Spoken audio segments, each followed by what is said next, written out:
안녕하세요. 저는 일산에 사는 50대 중반의 여성입니다. 몇 년 전 20년이 넘는 결혼 생활을 정리하는 이혼 소송을 끝냈네요. 살면서 힘든 일이 있어도 아이들 때문에 참고 살았는데 날이 갈수록 심해지는 남편의 이기적인 행동들에 도저히 안 되겠더라고요. 물건은 고쳐 써도 사람은 고쳐 못 쓴다는 옛말 하나 틀린 게 없었어요. 남편에게 정 떨어져서 이혼한 제 이야기 들어봐 주실래요? 저는 어렸을 때부터 특별하게 잘하는 게 있거나 눈에 띄는 아이는 아니었어요. 그리고 무언가 하고 싶은 꿈이 있지도 않았고요. 4년제 대학을 나와서 취업 준비를 하는데 서류는 통과해도 면접에서 매번 떨어지더라고요. 부모님은 제가 시리에 빠지자 아버지 사무소에서 일을 해보는 게 어떻겠냐고 하시더군요. 다른 집 자식들은 부모 사무실 일을 많이 돕는다고요. 그래서 아버지가 운영하시는 세무사 사무소에서 사무보조 같은 일을 하게 됐습니다. 지금 생각해도 제 인생에서 가장 큰 복이라면 능력 있는 부모님 밑에서 자란 거라 단언할 수 있을 정도죠. 28살에 친한 친구가 자기 결혼할 남자를 소개시켜준다고 나오라는 자리에서 남편을 처음 만났습니다. 남편도 신부 소개시켜준다고 나오라고 해서 나왔었나 보더군요. 본의 아니게 첫 만남에 2대2 더블 데이트를 하게 된 셈이죠. 나중에 친구 얘기를 들어보니 저희 둘을 이어주려고 친구 부부가 작정한 자리였더라고요. 여기는 제 친구 남현수고 이쪽은 남편 친구 최우주 씨. 이렇게 만난 것도 인연인데 서로 인사해요. 둘 다 마침 솔로기도 하고 오늘 만나는데 더블 데이트 어때요? 남편의 첫인상은 180cm가 넘는 키에 덩치가 커서 남자답고 씩씩했어요. 친구 말로는 집안 형편이 어려워 가장 노릇을 해서 고등학교 졸업하고 안 해본 일 없이 살았다고 했어요. 저를 만났을 당시는 타이어 공장에서 일하고 있었고요. 대학에서 책만 끼고 사는 남자들만 보다가 남편을 보니 어른 남자 같더라고요. 그리고 무엇보다 제가 여태 만나온 그 어떤 남자보다 적극적이었어요. 제가 아프다 하면 약을 사서 기다리고 겨울이면 출퇴근길에 핫팩이랑 따뜻한 커피를 준비해오던 남자였죠. 연수야, 우리 사귀자. 난 너 아니면 안 돼. 내 인생에 너 같은 여자는 다시 못 만날 것 같아. 그런 남자의 수뇌부에 넘어가서 4년을 사귀게 됐어요. 그 사이에 서로 집안에 인사를 가기도 하고 남편은 제 응원에 힘입어 야간대학을 나와 무역회사에 취직도 했고요. 부모님은 처음에 남편과 제 사이를 반대하셨어요. 학벌도 낮고 집안도 너무 가난하고 직업도 안정적이지 않다고요. 하지만 남편이 조금씩 노력하고 저와 꾸준히 만나는 모습을 보시고 결국에는 결혼까지 승낙해 주셨죠. 평소 자기 주장이 강하지 않은 제가 강하게 이 남자랑 결혼하고 싶다고 한 게 가장 큰 이유이기도 했고요. 결혼할 때 아무래도 가장 큰 문제가 신혼집이었는데 시어머니와 시동생이 살고 있는 시댁은 방이 2개밖에 없어서 살기 힘들었고 친정은 남편 직장과 거리가 멀었어요. 그러던 차에 아버지가 세무서를 퇴직하고 받으셨던 퇴직금을 선뜻 내주시며 신혼집을 마련해 주셨어요. 세무사 사무실도 이제 겨우 자리 잡아서 경영이 힘든 상황이었는데 하나밖에 없는 딸이 아무것도 없이 시작하는 건 도저히 못 보시겠다며 해주신 거였어요. 덕분에 없는 살림이었지만 신혼 때부터 돈을 아끼며 모을 수 있었네요. 결혼 2년 후에 첫 딸이 태어났고 친정아버지는 첫 손주를 안아본 기쁨도 잠시 60대 중반의 나이에 뇌졸중으로 돌아가셨어요. 너무나 갑작스런 죽음이었기에 작별 인사도 못하고 그렇게 허무하게 가시더라고요. 자연적으로 아버지 사무실은 문을 닫게 되었고 저도 일을 그만두게 되었죠. 무엇보다 남겨진 친정엄마가 걱정이 돼서 친정을 자주 가게 되었어요. 친정은 제가 사는 지역과 2-3시간 떨어져 있었지만 일주일에 3-4번은 갔었던 것 같아요. 문제는 남편이 결혼하고 연애 때와는 완전 다른 사람이 되었다는 데 있었어요. 예전 같았으면 저를 먼저 배려하고 생각해 줄 사람이 제가 없으면 아무것도 못하는 사람이 되어 있었거든요. 가수 문주란 씨의 남자는 여자를 귀찮게 해라는 노래 가사말 토시 하나 안 틀리게 딱 남편 얘기였어요. 처음 연애할 때는 밤하늘의 별도 달도 다 따준다 할 정도로 씩씩하던 남자가 결혼하고 나니 아기가 된 것처럼 저한테 하나부터 10까지 다 해달라는 거예요. 아버지 장례 후에 한동안은 아무 소리 안 하더니 어느 순간부터는 아이도 생각하고 자기도 생각하라며 친정에도 자주 못 가게 했습니다. 여보, 이제 아빠 돌아가시고 49제 막 지냈어. 아직 엄마 혼자 두기가 내 맘이 불안해서 그래. 저번 주에는 한 번도 안 갔으니까 이번 주는 친정에 며칠 있다 온다고. 왜 못 가게 해? 당신 또 며칠 가 있으면 내 밥은 누가 해줘? 그리고 이번 주는 우리 엄마 생신도 있잖아. 꼭 가야겠어? 밥이랑 반찬은 해놓고 갈게. 어머님 생신날에는 시댁에 갈 거고. 자취생활도 몇 년 한 사람이 나 없으면 밥도 못 먹어? 아버지 살아생전에는 제가 아버지 일을 돕고 해서 잘 몰랐었는데 집안일만 하고 있으니까 남편의 요구사항이 점점 더 많아지더군요. 그나마 다행인 건 친정엄마가 아직 젊고 건강하시다는 거였죠. 엄마는 제가 친정에 자주 드나들자 내 걱정은 말라며 아이와 남편 더 챙기라고 하셨어요. 그러고 얼마 후 둘째 아들을 가지게 됐어요. 연년생 아이 둘을 키우다 보니 어떻게 시간이 지나는지도 모르게 흘러갔습니다. 어느덧 큰애가 중학교를 졸업하고 고등학교에 들어가게 되었어요. 저와 남편도 50대가 되었고 친정엄마와 시어머니도 70대 후반이 되셨고요. 여보, 결혼 19년 동안 진짜 한결같다. 이번 명절 때 어머님 용돈 100만 원 드렸더라? 그런데 우리 엄마한테는 30만 원 드리고 내가 매년 이 말을 꼭 해야겠어? 당신 어머니는 연금도 나오시고 장인어른이 주신 재산도 있으시잖아. 우리 집은 그런 게 어딨어? 차등을 둘 수밖에 없지. 그럼 차라리 나몰이게 더 드리면 안 돼? 왜 매번 내가 알게 더 드리냐고. 어차피 당신 친정에 더 드릴 거 알고 있어. 그럼 된 거 아니야? 결혼 19년 동안 남편에 대해 몰랐던 점들 중에 가장 놀라웠던 건 시어머니에 대한 효심이 남다르다는 거였어요. 무슨 일만 있으면 우리 엄마가 최우선인 사람이었죠. 천만다행이게도 시어머니가 합가하기 싫고 혼자 편하게 살겠다고 하셔서 따로 살았지 아니었으면 꼼짝없이 시어머니와 살았을 거예요. 하루는 무화과가 맛있어 보이길래 친정엄마가 생각이 나서 가져다 드리러 갔습니다. 아빠가 돌아가시고 엄마는 지난 16년 동안 취미생활도 활발히 하시고 친구들과 모임이나 여행도 많이 다니시며 바쁘고 활기차게 보내셨어요. 저도 그 덕분에 많은 걱정을 덜고 살았죠. 하지만 최근 나이가 들어서인지 기력이 많이 약해지셨더라고요. 마음이 많이 쓰이는 시기였습니다. 엄마, 저 왔어요. 왔니? 어서 오렴. 밥은 먹었어? 응, 먹고 왔어요. 오늘따라 안색이 파리한데 어디 안 좋아요?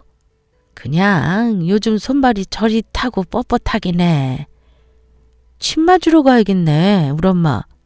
엄마 좋아하시는 무화과 사왔어요. 무화과? 맛있겠구나. 아, 엄마! 무화과를 건네봤던 엄마가 갑자기 팔을 덜덜 떠시는 겁니다. 너무 깜짝 놀라 팔을 어루만지는데 엄마 말로는 팔다리가 떨리면서 뻣뻣해지는 증상이 최근 1, 2년 사이에 자주 있었다고 했어요. 아무리 봐도 예사롭지 않아서 근처 한의원을 모시고 갔습니다. 환자분 한쪽 팔만 그러세요? 아니면 양쪽 모두 떨리고 뻣뻣해지시나요? 양쪽 팔다리 다 그런 것 같아요. 보호자분, 아무래도 큰 병원에 가셔서 정밀검사를 받아보세요. 증세만으로 정확한 진단을 내리기는 어렵지만 뇌질환이나 퇴행성 질환으로 볼 수 있을 것 같습니다. 저희 병원에서도 나이 드신 환자분들 중에 비슷한 증상인 분들이 많으셨거든요.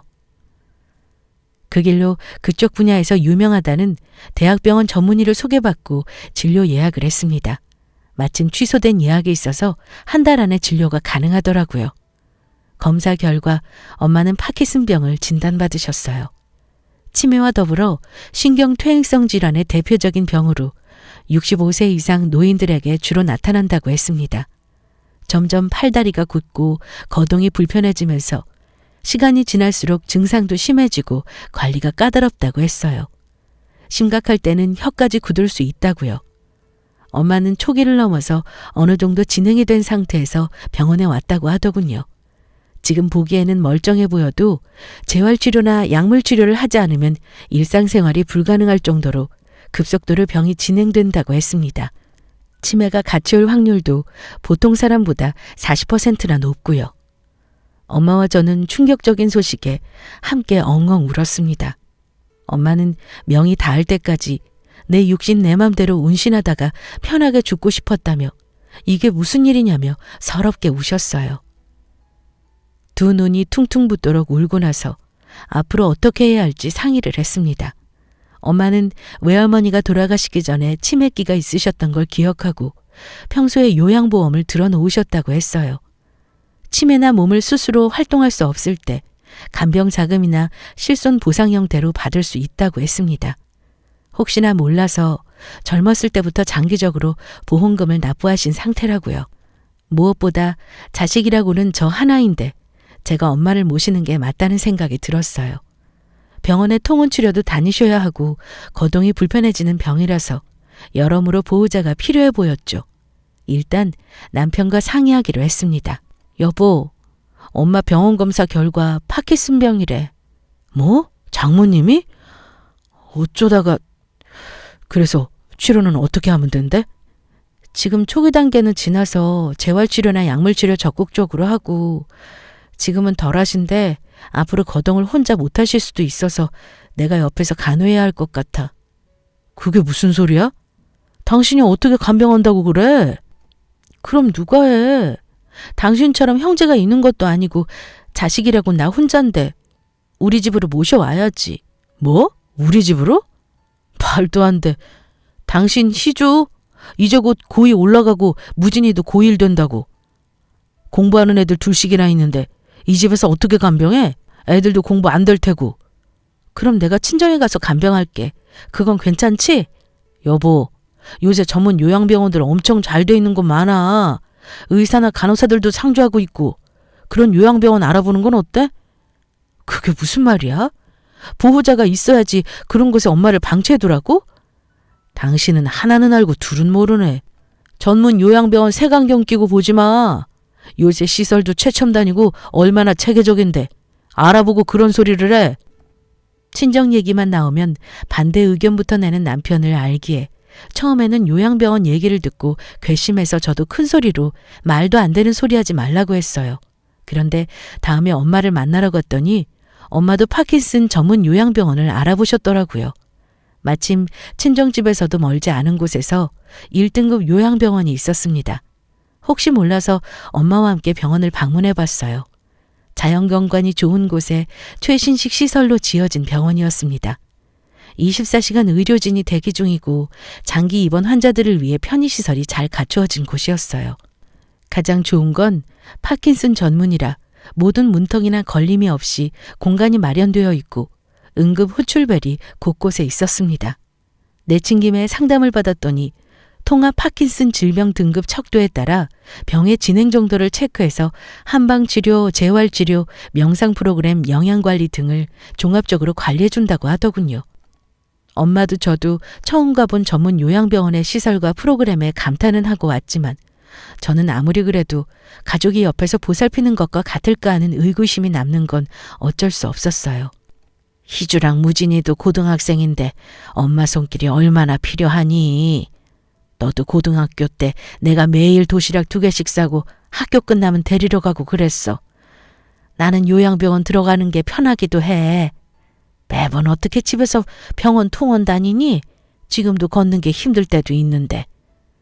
엄마, 그래도 가족이 옆에서 있는 게 정신적으로도 많이 도움될 거야. 내가 아빠한테도 못했는데 엄마한테는 해주고 싶어. 내가 진짜 해준 게 없으니까 지금이라도 엄마 옆에 함께 하고 싶어. 마음만 받을게. 우리 딸이 엄마 많이 사랑하는 거 알고 있어. 내가 알고 있으니까 괜찮아. 남편에게도 전문 요양병원을 다녀왔다고 말했어요. 거봐. 요새 요양병원 같지도 않고 실버타운처럼 멋진 곳 많더라. 장모님은 재산도 있으시겠다. 정 불편하면 간병인도 고용해서 쓰시면 좋지. 그래도 자식 입장에서 부모 생각하는 건 어쩔 수 없어. 엄마는 병원 입원하고 싶다고 하시는데 나는 좀 더 신중해야 한다고 봐. 현실적으로 생각해. 지금 애들 가뜩이나 사춘기에 공부로 예민한 시기야. 당신도 애들 신경 많이 써야 하고 장모님 간병까지 하면서 힘들어서 어떡해? 당신 몸이 둘이 아닌데. 힘들게 어떻게 모셔? 방도 창고방 하나 남았는데 그거 짐 다 치우고 방으로 만들 생각해봐. 도대체 돈이 없는 것도 아니고 왜 그러는 거야? 당신도 당신 어머니 아니라고 그렇게 속단하지 마. 돈이 문제야 지금? 남편과 친정엄마 간병 문제로 한동안 말다툼을 지속적으로 했어요. 하지만 결국 엄마의 결정으로 요양병원에 입원하기로 했습니다. 본인이 병을 인지해서 그런지 몰라도 혼자 걷거나 거동할 때 불편함을 느껴져서 편하게 병원에서 치료받고 생활하고 싶다고 하셨어요. 다른 누구도 아니고 환자 본인이 강력하게 주장하자 저도 어쩔 수 없었습니다. 대신 제가 자주 찾아뵙기로 했어요. 병원에 가는 날 얼마나 눈물이 나던지 엄마 앞에서는 안 그런 척했지만 마음이 너무 아프고 미안해서 병원에 엄마를 두고 오는 길에 차를 세워두고 혼자 오열을 하고 왔습니다. 엄마가 요양병원에 들어가서 집중적으로 치료를 한 지 1년이 넘고 아이들도 고3, 고2가 되었어요. 남편은 아직도 일주일에 한두 번 요양병원을 찾아가는 저를 나무랄 때가 많았습니다. 우리가 집으로 모셔서 간병하는 것보다 훨씬 체계적이고 전문적으로 관리받는 건데 무슨 유난을 떠냐고요. 엄마가 병원에 입원한 지 1년이 됐는데 딱 한 번 방문해 놓고 사위라는 사람이 저런 소리를 하다니 말을 안 해서 그렇지 얼마나 섭섭하고 밉던지 이루 말할 수도 없었죠. 그러던 어느 날 남편이 사색이 돼서 집에 왔습니다. 당신 무슨 일 있어? 얼굴이 왜 그래? 엄마가 한쪽 무릎이 그렇게 안 좋으시다고 하시더니 무릎 인공관절 수술 받으셔야 한대. 무릎 수술? 관절염 심하시다더니 수술해야 한대? 관절 치환술인데 돈도 돈이지만 잘 견디실지 모르겠어. 연세가 있으셔서. 그래도 수술해야 하면 하는 게 맞지. 시어머니는 두 아들의 지원으로 무사히 무릎 수술을 마치셨어요. 수술 후 입원을 한 달 정도 예상했는데 회복이 빠르셔서 20일 정도 만에 답답하다고 병원을 뛰쳐나오셨다고 하더라고요. 저도 병원에 자주 가서 살피고 간호도 해드리고 했는데 정정하시더군요. 그런데 남편은 엄마 혼자 집에 있는 건 말도 안 된다. 내가 옆에서 지켜봐야 된다는 둥 혼자 난리였습니다. 오히려 시어머니는 쿨하게 괜찮다 하시고요. 여보, 우리 엄마 여태껏 고생 많이 하시며 사셨어. 그래서 내가 모시고 싶어. 우리 엄마 집에 모시려고 했을 때는 안 된다며. 그리고 어머니는 수술도 잘 되셔서 예후도 좋은데 무슨 말이야? 장모님은 돈도 있고 잘 사셨잖아. 우리 엄마는 늘 가난에 허덕이면서 젊었을 때부터 노동일 많이 하셨고 비교가 안 되지. 말도 안 되는 소리 하지 마. 지금 그 말 못 들은 걸로 할게. 어머님 우리 집에 모시는 거 반대야. 서로 얘기한 지 이틀 만에 남편은 집으로 시어머니를 모시고 왔습니다. 분명 안 된다고 했는데 일방적으로 무시하고 어머니를 데리고 온 거였어요. 엄마 통원치료 계속 받아야 하는 거 알지? 여기 이번 주랑 다음 주 병원 진료 예약 중이고 2주 뒤에 또 수술 재검사해야 해. 당신이 이 시간 보고 엄마랑 병원 다녀오면 되고. 지금 이게 무슨 짓이야? 왜 나랑 상의도 안 하고 어머님 집으로 데려왔어? 엊그제 얘기했잖아. 난 엄마 모실 거라고. 내가 안 된다고 했잖아. 나 지금 우리 엄마 요양병원도 다녀와야 하고 애들 중간고사 앞두고 있어서 챙길 게 한두 가지가 아니야. 어머님까지 어떻게 챙겨? 그럼 우리 엄마 병원은 누가 같이 가? 난 일해야 하고 내 동생도 직장 가야 하는데 집에서 노는 당신이 같이 가야지. 집에서 노는? 지금 말 다 했어? 내가 어떻게 놀고 있니? 지방 가사에 애들이랑 당신 뒷바라지에 우리 엄마 병간호에. 그리고 어머님은 무릎 수술 잘 끝나서 혼자 잘 다니시잖아. 병원 먼 것도 아니고 차 타면 10분 거리에 있고. 꼭 우리 집에 모셔야 해? 당신은 부모한테 할 소리니? 부모가 병원에서 큰 수술을 받았는데 집에서 모실 수도 있지. 그럼 왜 당신 엄마는 우리 집에 모셔도 되고 우리 엄마는 집에 모시려니까 그렇게 반대했어? 장모님이랑 우리 엄마랑 같아? 장모님은 신경질환이잖아. 우리 엄마는 수술이고. 경우가 다르지? 그게 무슨 무논리야. 누가 봐도 우리 엄마 증세가 더 심각하고 보호자가 필요한 질환인데 반대로 생각하는 게 맞지? 그리고 당신 말 맞다나 아이들 지금 고3, 고2야. 한창 공부 예민하고 보살핌 필요한 시기에 당신 어머니 데리고 와서 돌보라는 게 말이 돼? 여보, 우리 엄마는 너무 고생해서 자식 효도 받아야 해. 고생 안 한 장모님이랑 같아? 우리 엄마가 고생 안 했다고 누가 그래? 당신 내가 20년 가까이 같이 살았지만 진짜 자기 집 위주의 이기적이다. 본인 부모 귀하면 내 부모도 귀해. 왜 매번 비교하고 내 친정 무시해? 남편은 못 들을 말을 들었다는 듯 무시하더군요. 매번 불리하면 꼭 하는 짓이었습니다. 시어머니는 병원에 혼자 가도 된다고 했지만 저는 며느리 노릇은 해야 할 것 같아서 최선을 다했습니다. 회복이 빠르시다 해도 70대 노인이 큰 수술을 한 거였으니 걱정도 되고요. 문제는 남편이 시어머니를 집에다 모셔오기만 했지 병간호나 병원 문제에 도통 관심을 안 가진다는 거였습니다. 일이 바빠서 신경을 못 쓰는 것도 아니고 심지어 주말에 친구들과 낚시 약속을 잡고 나가려 하더군요. 저는 시어머니 병원 진료 때문에 친정엄마 요양병원을 2주간 못 갔다고 꼭 가야 하니까 이번 주말은 약속 가지 말고 남편에게 무릎 재활치료에 같이 가라고 했습니다. 그랬더니 말갑지도 않은 소리 그만하라며 저보고 요양병원 갈 생각 꿈에도 하지 말라더군요. 자기 할 말만 마치고 저를 무시하는 남편을 보고 나도 똑같이 무시해주마 싶었어요. 주말 결국 남편은 낚시 약속을 갖고 저는 재활치료니까 이번에는 혼자 다녀오시라고 시어머니에게 양해를 구하고 친정엄마 요양병원에 다녀왔습니다. 오랜만에 병원에 갔더니 엄마가 얼마나 반가워하시는지 활짝 웃으시며 좋아하시는 모습에 저를 많이 기다리신 게 눈에 보였어요. 1년이 넘는 시간을 요양병원에 있으셔서 주변에 친해진 친구분들도 꽤 있으시더라고요. 가을맞이 음악회를 한다고 오카리나라는 악기도 배웠다며 보여주셨어요. 음악회 꼭 보러 오겠다고 약속하고 집에 도착하니 늦은 저녁이었죠. 모두 자기 방에 있는지 거실에는 남편 혼자 소파에 앉아있더군요. 당신 지금 어디 갔다 와? 엄마 요양병원 다녀온다 했잖아. 당신 내 말 무시해? 내가 거기 가지 말고 우리 엄마 재활치료 다녀오라고 했지. 그렇게 어머님 일이 중하면 당신이 약속 같은 거 안 가고 같이 가야 하는 거 아니야? 당신 부모 일인데 내 말 무시한 건 당신이잖아. 시집 왔으면 시부모도 부모야. 자식 노릇 해야지. 내가 시집 와서 자식 노릇 못한 게 뭐가 있는데? 언제나 일 핑계 약속 핑계 대고 말만 효도하는 당신 대신 내가 자식 노릇했어. 말 한 번 잘했다. 그럼 장가 왔으면 장모도 부모야. 너는 자식 노릇 했니? 나는 남자니까 다르지. 어떻게 다 큰딸도 있는 남자가 그런 구시대적인 말을 하고 싶니? 우리 딸이 당신 같은 남자 만났다고 생각해봐. 진짜 끔찍스럽다. 헛소리 그만하고 한동안 요양병원 가는 거 금지야. 우리 집안일에 신경 써. 금지 같은 소리하고 있네. 아주 독재자 납셨네. 히틀러나 푸틴 욕할 필요가 없어. 우리 집안일? 우리 엄마 일은 집안일 아니야? 줄가 외인인데 친정일에서는 벗어나야지. 20년 됐으면서 아직도 그걸 몰라? 내가 가만히 참고 있으니 끝도 없네. 당신이 말하는 집안일도 아닌 그 친정 도움 덕분에 우리가 여기까지 온 거야. 부모라고 그렇게 해주는 게 당연하다고 생각해? 어떻게 그런 은혜를 감사할 줄 몰라? 내가 언제 결혼할 때 집 해달라고 했어? 장인 어른이랑 장모님도 그러는 거 아니야. 당신이 잘나면 얼마나 잘났다고 내 딸보다 학력도 별로고 재산도 없다고 부족하다고 그럴 수가 있어? 누가 가난하고 싶어서 가난하나? 결혼 전부터 내가 그런 소리 듣는 게 얼마나 비참했는 줄 알아? 집 하나 해줬다고 얼마나 생색은. 누가 보면 한 재산 해준 줄 알겠네.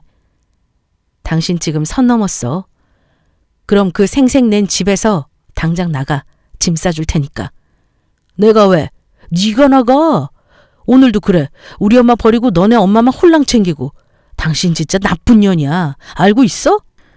난 내 부모한테 자식 노릇하러 간 거지만 넌 너희 엄마 버리고 놀러 갔잖아.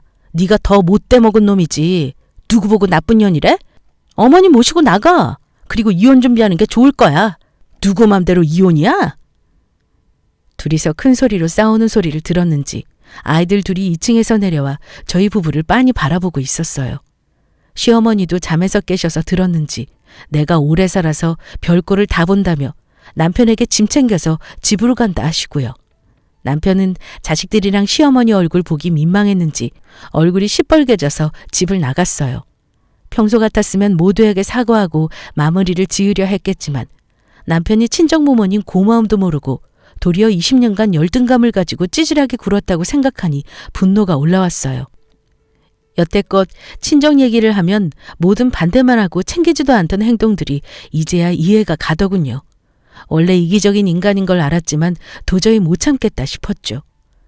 저와 대판 싸우고 나서 다음날 남편과 시어머니는 짐을 싸서 시댁으로 갔어요. 일부러 들으라는 듯이 문을 쾅쾅 닫고 유난을 떨며 짐을 옮기는 모습이 유치하게만 보였습니다. 그렇게 남편이 집을 나간 지 닷새가 지났을 무렵 딸이랑 아들이 집안 물품이랑 냉장고 반찬을 챙겨나가는 걸 봤어요. 희주 무진이 물건 내려놓고 이리 와. 어디 가는 거야? 아빠가 가져오라고. 야, 비밀로 하기로 했잖아. 보아하니 남편이 덜 가져간 자기 물건이랑 집 반찬을 들고 오라고 한 것 같았어요. 남편은 입맛이 까다로워서 밖에 나가서도 음식을 잘 안 먹는 사람이었거든요. 아이들도 19살, 18살 성인에 가까운 나이였고 오해한 채로 있는 건 아닌 것 같아서 상황 설명을 해줬습니다. 아이들도 이해는 했는지 그 뒤로는 심부름을 하지 않더군요. 그러다 하루는 아들이 남편을 만나고 와서 말하기를 엄마, 아빠가 엄마 반성하는 것 같냐고 물어보는데 뭐라고 답해야 해? 뭐라고 반성? 내가 언제 다시 집에 올 거냐고 물었더니 엄마가 자기한테 사과할 때까지 안 들어올 거래. 기가 막혀서. 아들, 넌 나중에 와이프랑 싸워도 중간에 자식한테 이것저것 시키고 물어보고 그런 거 하지 마. 찌질해 보이니까? 알겠지? 난 결혼하면 와이프랑 안 싸울 건데. 예쁘다만 해줄 건데? 그래. 우리 아들 잘 컸네. 내가 봐도 아빠는 좀 아닌 것 같아. 나도 집 가출은 안 하는데. 누나는 아빠 연락 오면 안 받는다고 했어. 아이들은 아마도 남편이 저와 싸우고 삐져서 가출을 했다고 생각하는 모양이었어요. 아무리 그래도 다 큰 어른이 제가 혹시나 잘못했다고 빌고 들어오라고 할 거라 기대를 하다니요. 남편이 김칫국을 혼자 다 마시는 모습을 보니 더더욱 용서해 줄 마음이 사라지는 기분이더군요. 끝까지 나는 잘못한 거 없고 너가 틀렸다 소리치는 것 같았어요. 아이들 시험 기간도 있었고 남편과 싸우고 하면서 2주 만에 요양병원을 찾았습니다. 친정엄마는 새로 처방받은 약이 안 맞아서인지 얼굴이 반쪽이 되어 있었어요. 행동 능력도 많이 저하가 돼서 몸을 못 가누시고 비틀거리시더라고요. 걸음걸이 보폭도 좁아져서 혼자 움직이는 게 어려워 보이기도 했어요. 짧은 시간 만에 생각보다 병이 많이 진전된 모습을 보니 이러다 진짜 엄마가 돌아가시면 어떡하나 덜컥 겁이 났어요. 시집가서 남편 반대와 살기 바쁘다는 핑계로 한 번도 제대로 된 자식 노릇을 해본 적이 없다는 마음이 드니 정말 미안하더라고요. 도저히 더는 안 되겠다 싶어 엄마를 모시고 집으로 왔어요. 처음에는 병원에 계속 계시겠다고 하는 걸 제가 돌보게 해달라 눈물로 호소하니 어렵게 함께 가자 하시더군요. 아이들도 1년 넘게 외할머니를 못 보다가 오랜만에 보니 병세가 심각해 보였나 봐요. 진짜 엄마 말대로 외할머니가 할머니보다 더 심각하게 아파 보인다고 했어요. 그래서 아이들에게도 외할머니가 앞으로 우리와 함께 지낼 거라고 너희도 할머니 거동 불편한 거 보면 꼭 돕거나 저를 불러야 한다고 일렀죠. 집에 있어야 할 남편이 몇 주 동안 안 보이자 엄마는 왜 최서방이 보이질 않냐 물으셨어요. 저는 일단 요즘 일하는 곳이 시댁 근처라서 그쪽에 짐을 가져가 생활 중이라고 둘러댔어요. 안 그래도 몸도 안 좋은 엄마에게 친정을 하도 무시해서 이혼을 생각하고 있다고 말씀드리기는 어렵더라고요. 아이들을 보니 막상 이혼을 하는 게 마음에 걸리기도 해서 남편과의 관계는 한 번 더 생각해 봐야겠다 싶었죠. 엄마가 저희 집에 오셔서 함께 지낸 지 2달 정도가 되었습니다. 가족들이 옆에 있고 통원 치료를 꾸준히 하는 게 확실히 효과가 더 있어 보였어요. 병원에서도 입원해 있을 때보다 경과가 더 좋다 하고요. 특히 손주들 애교에 제가 옆에 있으니 마음이 즐겁고 편안하다 하시더군요. 진작에 이렇게 모시고 간호를 했어야 하는 건데 이게 다 심보가 못된 남편놈 때문에 그런 것 같아 새삼 원망스러웠어요. 잠깐 장을 보러 갔다 온다 하고 아들에게 친정엄마를 부탁하고 외출을 했습니다. 2시간 안에 볼일을 보고 집에 들어왔는데 쥐죽은 듯 조용하더군요. 그런데 1층 엄마 방에서 대화하는 소리가 들렸어요. 장모님, 저희 엄마 일찍 혼자 되시고 시장 행상부터 안 해본 일 없이 고생하신 분이에요. 지금 한쪽 무릎 수술 후에 다른 무릎까지 수술하게 돼서 심각하면 못 걸으실 수도 있대요. 저 지금 집사람이 저희 엄마 집에서 안 모신다고 해서 싸워가지고 엄마 집에 가 있는 거예요. 최서방, 사돈 어르신이 그렇게 아프신지 내가 미처 몰랐네. 미안하네. 그러니까 한 번만 봐주세요. 저희 엄마한테 집사람 간병 꼭 필요해요. 장모님이 여기 계실 게 아니라 저희 엄마가 여기 있어야 한다고요. 몰랐어. 그랬구만. 미안하네. 내가 여기 있어서 민폐였구만. 장모님도 원래 있던 요양병원이 더 편하시죠? 여기는 갑갑하고요. 자연경관에 좋은 의료진이 있는데 계속 계시는 게 치료에 훨씬 좋으실 거예요. 희주애미 오면 이 집 갑갑하다고 다시 요양병원으로 가겠다고 한 말씀만 해주세요. 네? 제가 방에 들어온지도 모르고 친정엄마에게 말도 안 되는 궤변을 늘어놓으며 사정사정하는 남편을 보니 천년의 정도 있다가 사라질 판이었어요. 시어머니가 많이 안 좋다는 말에 놀라셨는지 엄마는 창백한 얼굴로 어쩔 줄 몰라 하셨어요. 엄마가 얼굴이 안 좋아 보이던 말던 자기 할 말만 하면서 조정하려는 최악의 쓰레기를 이때까지 남편으로 생각하고 살았다니 20년간의 결혼 생활이 허송세월같이 느껴졌습니다. 엄마, 이 사람 얘기 더 이상 들을 필요 없어요. 제가 다시 말씀드릴 테니 편하게 쉬고 계세요.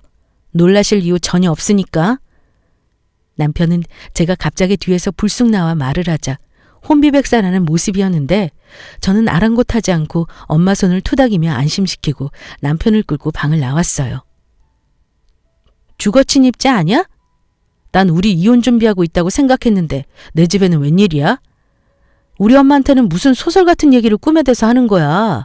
안 그래도 심신안정이 제 일인데 환자 앞에서 무슨 짓이냐고? 내가 내 집인데 왜 못 와? 볼 일 있어서 왔다 왜? 소설? 너는 네 남편이나 시어머니가 어떻게 지내는지도 안 궁금하지? 저 혼자 잘 지내면 다 끝이지? 내가 왜 남의 일을 신경 써야 해? 이제 내 집안일 아닌데 굳이 알 필요 있나? 뭐? 남일? 안 본 사이에 아주 기고만장해졌네. 말 가려해. 누가 누구한테 화를 내는 거야? 지금 아픈 우리 엄마한테 반 협박하듯이 이 집에서 나가라고 한 짓 가스라이팅이야. 요새 그거 심각한 범죄인 거 알긴 아니? 그래야 워낙 뉴스나 글을 안 읽으니까 무식해서 그런 사회 이슈를 알기나 하겠어? 이게 서방아기를 이렇게 우습게 알고 진짜 한 주먹거리도 안 되는 게. 남편이 저를 위협하며 나서자 아들이 나타나서 제재해줬습니다. 엄마 괜찮아? 아빠 무슨 짓이야 엄마한테. 너희 엄마가 선을 넘어서 말이지. 그래도 남자가 여자를 때리려고 하면 돼? 아빠 진짜 실망이다. 찌질함에 극치네. 너 이 녀석 아빠한테 말버릇이 그게 뭐야. 엄마랑 같이 있더니 그새 안 좋은 것만 배워가지고 애들이 이렇게 된 것도 다 당신 때문이야. 나 혼자 애들 키웠니? 이상한 소리 하지 말고 당장 내 집에서 나가. 당신 아까 얘기 들었으면 알겠네. 우리 엄마 다른 한쪽 무릎 수술 하게 됐어. 그러니까 우리 엄마 간병 준비해. 시집와서 당신이 한 게 뭐가 있어? 이럴 때 자식 된 도리로 효도해야지. 개념이 없어 며느리라는 게. 그 말을 듣는데 친정엄마에게 이 집을 나가달라 하던 모습이 겹치며 분노가 폭발해서 이성을 차릴 수 없었어요. 당신이 아무리 이기적으로 굴어도 나는 우리 자식들 아빠니까 참고 넘어가려 했어. 내가 당신 가족 맞았어? 아니 파출부나 간병이냐? 어쩜 끝까지 너밖에 모르니. 어떻게 날 끝까지 부려먹으려고 해? 대한민국에 시집온 며느리들 중에 당신만 그러고 살아? 더한 시집살이도 많이 하고 살아. 부려먹다니 누구를 이상한 사람 취급해? 내가 20년 시집와서 어디 맘 편하게 명절 때 친정을 가봤니? 자식 노릇을 해봤니? 매번 시댁일에 시댁 식구들 대소사 다 챙겨가며 친정일은 항상 뒷전이었어. 우리 엄마 이제 언제 돌아가실지도 모르는 상황이라 내가 마지막으로 자식 노릇 하겠다는데 당신은 끝까지 본인 엄마만 중요하지? 당신이 아주 대단한 효자라 100번 양보한다 쳐. 20년간 말로만 효도한다고 소리쳤지. 당신이나 도련님이나 진짜 시어머님한테 자식 노릇은 했니? 병원비 좀 내고 용돈 드리는 거? 그거 생판 남도 할 수 있는 거 아니야? 어머니가 무슨 꽃 좋아하고 무슨 음식 좋아하시는 거 알아? 최근 가고 싶어 하신 여행지는? 모르지? 그러고도 본인이 잘난 효도를 한다고 생각해? 어머니랑 대화라고는 5분도 버거워하면서 결국 당신은 자신이 효도하는 게 아니라 누군가가 대신해 주길 바란 거야. 그게 제일 만만한 나였고. 말도 안 되는 소리 그만해. 네 효도는 네가 하란 말이야. 나한테 하라고 강요하지 마. 시집 와서부터 파출부 간병인 취급한 이계적인 너 따위와 더 이상 부부 안 해. 아니 못해. 네 엄마만 엄마냐고. 이혼하고 각자 모셔. 누가 이혼한다는 거야? 내 사전에 이혼은 절대 없어. 저는 이를 악물고 남편과 실랑이를 벌였습니다. 언제 집에 왔는지 야자를 마치고 돌아온 딸까지 아들과 함께 옆에서 말렸지만 180이 넘는 거구의 남편이 저를 자꾸 흔들며 밀치자 아무도 말릴 수 없었어요. 결국 저는 남편 때문에 넘어지며 왼쪽 손목이 부러졌습니다. 엄마, 어떡해. 아빠 도대체 무섭게 왜 이러는 거야? 남편은 화가 안 풀렸는지 쿵쿵거리며 집을 나갔고 그게 이혼 소송으로 만나기까지 마지막 모습이었습니다. 제가 배우자 폭행죄로 접근 금지 명령을 신청했었거든요. 아이들도 그날 사건의 심각성을 몸소 느끼고 그 뒤로 아빠를 피하는 눈치였고요. 남편의 겁으로 이혼 소송은 오래 걸렸지만 남편의 폭행으로 인한 상처, 화가 나서 부시고 간 집기 등이 증거가 되기도 하고 무엇보다 아이들이 고스란히 증인으로 보고 있었기에 소송에서는 결국 승소했습니다. 재산 분할에서는 제 명의로 된 집과 남편 명의로 된 집을 나누게 됐는데 일을 하면서 꽤 열심히 투자를 했는지 저보다 재산이 많더군요. 제가 가정에 기여한 정도를 인정받아서 6대4 분할 금액과 위자료로 3억 정도 되는 돈을 받았습니다. 제일 중요한 양육권에서는 아이들 둘 다 저를 선택해줘서 자녀 양육권을 제가 가지고 남편에게 양육비를 받게 되었죠. 그 거만하던 남편도 법적인 부분 앞에서는 어쩔 수 없더군요. 생각보다 자신한테 불리하게 돌아가는 상황을 못 견뎌하며 우리 가족을 자주 찾아왔습니다. 소송 취하를 해달라고요. 끝까지 본인이 무얼 잘못해서 이혼을 하고 접근 금지 명령을 받아야 하는지 이해를 못하더군요. 그래서 오히려 저는 미련 하나 없이 선을 지키며 법적으로 이혼을 잘 마무리할 수 있었어요. 이혼을 한 지 1년 정도 되고 나서 저는 처녀 시절에 사무보조를 했던 경력을 살려 파트타임으로 세무사 사무실에서 일하게 됐습니다. 상시 근무는 아니고 바쁜 시기에만 한시적으로 출근하는 일이었지만 경력 단절 후에 새로 시작한 일은 제 삶의 활력소가 되더군요. 엄마는 증세가 악화되어 보조기구가 없으면 보행이 안 되는 상태까지 갔다가 다행히 다시 혼자 운신할 수 있는 정도로는 쾌차를 하셨어요. 정기적으로 집에 간병인이 오셔서 도와주시기도 하시고요. 아마 요양병원에 계속 홀로 계셨다면 상태가 많이 안 좋았을 거라는 얘기도 들어서 하루빨리 집에 못 모신 부분은 죄송했지만 이제는 만족하는 상황이니 괜찮다 여기고 있어요. 큰딸은 대학교 2학년이 되어 독립해서 학교 기숙사에서 지내고 아들은 얼마 전 대학에 입학했습니다. 다행히 아이들이 부모의 이혼을 이해 못하는 나이가 아니었기에 생각보다 어려움이 적었다고 생각해요. 비록 가족 구성원의 한자리가 비어서 채워야 할 부분들이 많지만 다 시간이 해결해 줄 일일 테죠. 전 남편은 이혼을 하고도 주기적으로 찾아와서 미안하다는 말을 하고 가더라고요. 얘기를 들어보니 시어머니는 한쪽 무릎 수술이 잘 되지 않아서 재수술도 여러 차례 받고 지금은 이동할 때 휠체어를 타고 다니신다고 해요.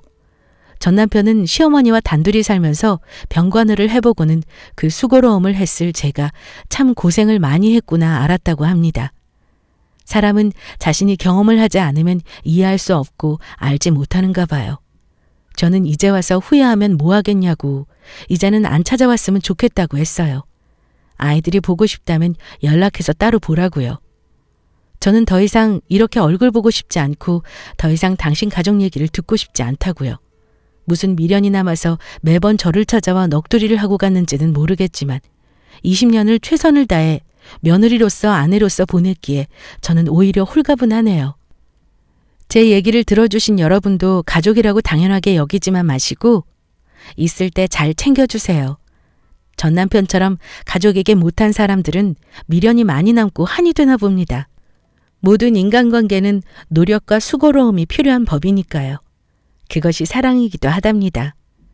여러분들의 가정에 평안과 사랑을 기원하겠습니다. 감사합니다.